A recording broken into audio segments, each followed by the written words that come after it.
أعوذ بالله من الشيطان الرجيم. بسم الله الرحمن الرحيم.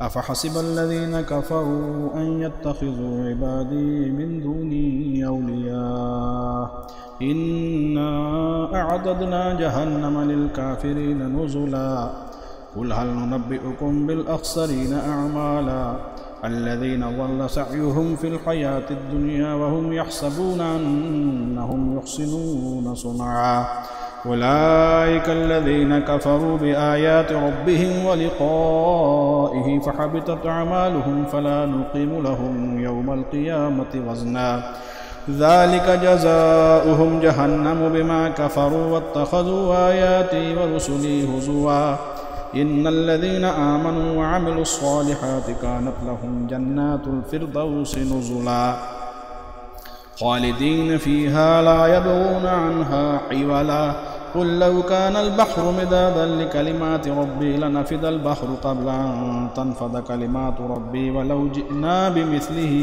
مددا قل إنما أنا بشر مثلكم يوحى إلي أنما إلهكم إله واحد فمن كان يرجو لقاء ربه فليعمل عملا صالحا ولا يشرك بعبادة ربه أحدا. صدق الله العظيم.